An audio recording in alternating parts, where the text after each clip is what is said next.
Kungiyar Kwata Youth Mobilization mai taken Kaura Sport 4+4 da ke zaune a babbar kasuwar garin birnin Kebbi a jihar Kebbin, Najeriya ta gudanar da bikin kaddamar da kungiyar ƙarƙashin jagorancin shugaban kungiyar Comrade Abubakar Umar Esfawa.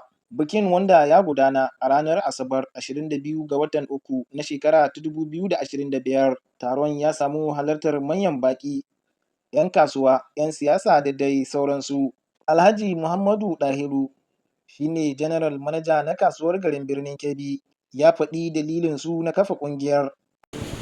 Na yi murnar wannan lokaci na wannan ƙungiya ta Kwata Youth Mobilization, wanda yake wannan ƙungiya sun assasa ta matasa ne waɗanda ke jajirtattu ne, sun assasa wannan ƙungiya domin ganin ci gaba nasu da na kuma jiha. Wannan tafiya dai tafiya ce ta wannan gwamnati ta Dr. Nasiru Idris Kauran Gwandu, wanda yake sun yi ta ne domin ci gaban wannan gwamnati. So muna godiya kwarai gare su, sannan kuma muna jinjina musu, saboda idan ana samun irin waɗannan ƙungiyoyi na matasa, to in Allah ya so za a samu ci gaba, kuma za a samu haɗin kai sosai, sannan za a samu ci gaban matasa a jihar Kebbi baki ɗaya. A bisani, TPL Alhaji Aminu Umar, General Manager na Kuda, ya yi jawabinsa yayin gudanar da taron.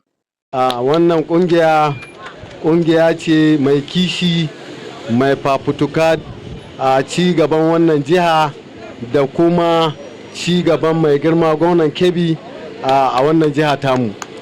Wannan ƙungiya tun lokacin da Allah ya sa ina wannan kasuwa sun yi ƙoƙari sosai na tabbatar da cewa akwai manhohin mai girma gwamna wanda su suna ƙoƙarin su tabbatar da an cimma wa'annan manufofin. Chairman Alhaji Mustapha Safika ya yi ƙarin haske. Wagga ƙungiya ita ce lamba 1 a cikin kasuwarmu, ko kuma ita a jihar Kebbi, wadda ta yi abubuwan da ya kamata a yi, ta tallata mana gwamnan wanda ya sa aiki, gwamnan talakawa, jajirtaccen gwamna. Don haka mun gode musu kuma muna kan godewa. Daga cikin manyan bakin da suka samu halartar taron sun hada da General Manager na 'yan kasuwa Alhaji Muhammad Dahiru da Chairman Alhaji Mustapha Safika, General Manager na Kuda TPL Aminu Umar, Honorable Faisal Malami, Chairman na 'yan gwari da dai sauransu. A'udhu billahi minash shaitanir rajim, bismillahir rahmanir rahim. Chairman, ga kudi naira 100 na ba ku albarkacin mai gidana Alhaji Umar Idris Buru, limamin Kaba. Next time za ku irin ga hotuna ina son ku sashi, in ma ba abin da za a yi a kira zan ba da kwano ne insha Allah a yi.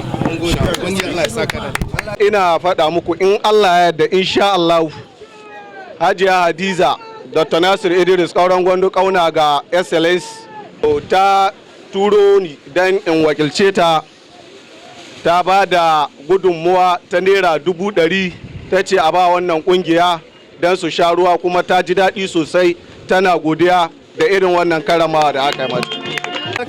Allah ya saka da alkhairi, muna godiya. Shugaban kungiyar Kwata Youth Mobilization, Comrade Abubakar Esfawa, ya yi cikakken bayani dangane da kafa wannan kungiyar. Sunana Abubakar Umar Esfawa, Chairman na Kwata. Abubuwa da ya jawo ra'ayinmu ya samu ka buɗe wannan abubuwa waga gwamnati ita sa ta jawo ra'ayinmu da yin haka. Gaskiya mahi akasarin 'yan kasuwa gaskiya da wuya a yi haka. Mu akan ci gaban da gwamnati ga ta kawo ta jiha tamu, shi yasa mun ka ba ta goyon baya da irin hakan ga.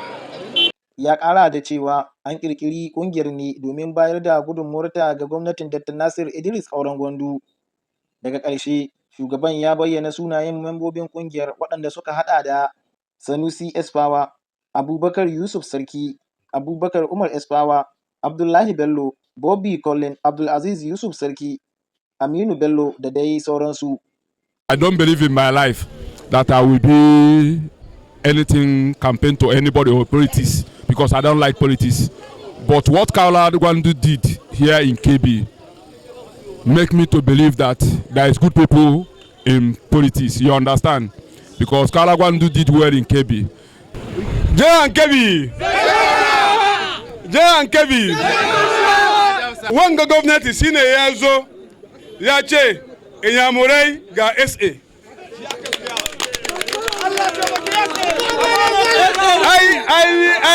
Ai wasu gwamnati sun zo sun wuce, amma ya zo ya bamu super SA kuma bamu SA guda biyu. I am the super SA for the non-indigenous of Kebbi State. Alhamdulillahi, Allah Ubangiji ya saka ma waɗannan albarka kuma ya sa wannan abin shine abin nan na ci gaba wannan kungiya. Bismillah.